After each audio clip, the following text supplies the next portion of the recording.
am in Rock Hill, South Carolina for an Under Armour basketball event. If you're familiar with high school basketball, there's a few different brands that sponsor AAU circuits. This is session 1 for Under Armour circuit, and I am filming for the UA Next basketball page. And in the event world, whether it's sports or any other real kind of live event, things don't always go as planned. You can't come in there with a 100% plan, because if the team that's favorited to win ends up performing terribly, then you're kind of screwed. So you gotta be very flexible. First things first, day 1, getting the lay of the land and starting to film basketball. Let's do it. So far, the game that is looking like I'm gonna get a deliverable from is the Team Curry game. Team Curry's killing it. There's a few players I'm thinking I'm going to do ISOs on. We have a few players that have at least 10, 15 points. So just continuing filming and seeing who ends up having the most points, and then I'll probably make that player their own piece. Bryce here, Chase here. Right, Bryce, I want you to loop, and then we're looking for that pass here.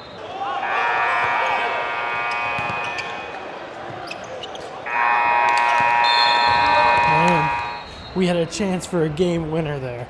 Unexpectedly went into overtime. Didn't happen. First game, though. It's not a big deal. But, man, to start the weekend with a game winner would have been nuts. Not everything goes as planned whenever you're filming sports. This game was 2 Under Armour teams that I was supposed to be filming, and Team Curry got up early. So I just was heavily filming Team Curry. When I was filming them, I was like, okay, we're going to get some great stuff. It was looking like a team highlight. By team highlight, I mean just a compilation of some of the best plays, doesn't matter which player it was, but the team as a whole getting the win and then showing their highlights. The problem was that game went into overtime, and then they ended up losing.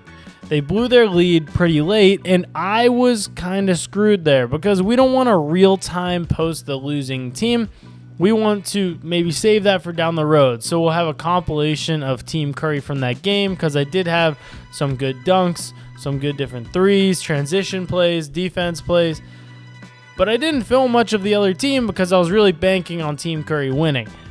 So to say things don't go to plan is truly an understatement. And the fact that that happened the first game that I was filming this entire event, it was a really humbling moment to realize, like, okay, I'm not always right. Things are going to go wrong, but let's get back out there and let's go film something else, because it's not that big of a deal. So I just cooked up an edit and should be up any minute now. Little one-off, steal, dunk, great sequence to just post by itself.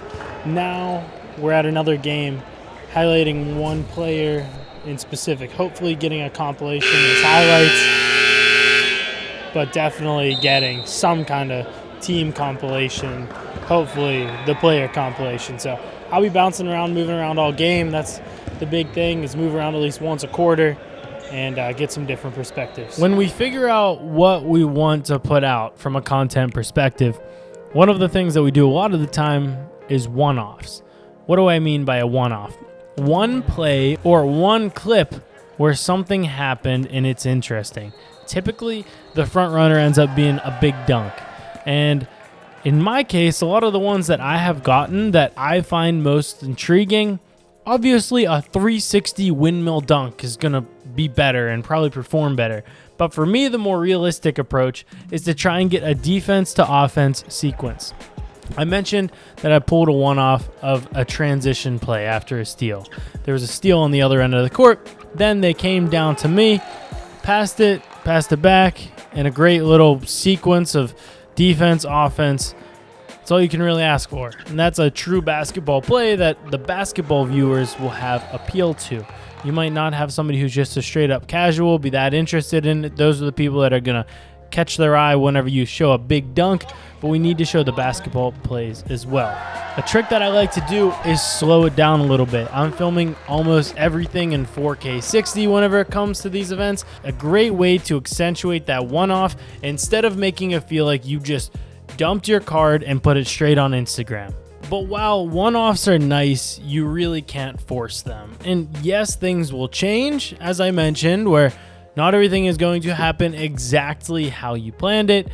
You can still go into it with some kind of plan. You want to go into every game with an idea of, okay, I'm going to do this. I'm going to hopefully come out with a player profile. I'm going to mic a player up, something along those lines. So go into it, one, knowing there's a player that I want to highlight, and I'm going to make a full highlight of that player and all the plays that they make. Yes, there's a chance that they don't do well. It is what it is. You still went in with the plan. Option number two, I'm going to make a team highlight. This is nice whenever you're supposed to be filming both teams, so you inevitably end up getting one or the other. You're going to come in with a lot more footage because you're actively filming both teams, but you at least come in with a vision of saying, hey, this is what I'm going to put out after I film this game, not just aimlessly filming with your camera and then trying to figure it out after the fact. You want to at least have an idea of, if nothing crazy happens, I'm still going to get this. And then option number three is a specific piece, a piece that you're looking for, that you're really working towards. Miking somebody up. That can be a player, that can be a coach. Maybe you want to get a coaching moment whenever somebody gets pulled aside. Those are always great. Go into it with an idea, and it can be different from those three examples that I just mentioned, but at least have an idea of, hey, I want to accomplish this, and don't just pull up your camera and hope for the best. Crossing your fingers isn't going to do much for you. So far, my player has been absolutely killing it. They're up 18-1. He probably has 10, 12 of those points. Just got some shots of him on the bench, so I'll be able to incorporate those in for sure. And he's on the bench to start the second quarter, but I hope he still gets more minutes, even though they have such a big lead.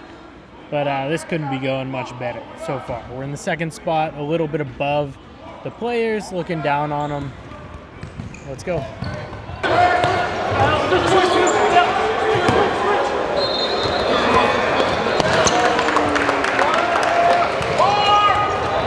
Whenever you go into the game and you're trying to accomplish that specific thing, it's easy to just sit there and let all of it happen to you.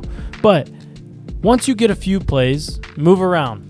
In this case, I was in a pretty big stadium, so I could go up high, I could go down to court level. It really is going to come down to your credential access. I've personally never filmed an NBA game before, but I have been told that if you get a spot on the court, you don't really move from the court. So this might be a little bit different at those higher levels, but in high school basketball specifically, you can really go wherever you want. So don't fall into the trap of just filming like everybody else where you're going to be underneath the hoop the entire time, tracking the ball. Try ISOing on the player once in a while.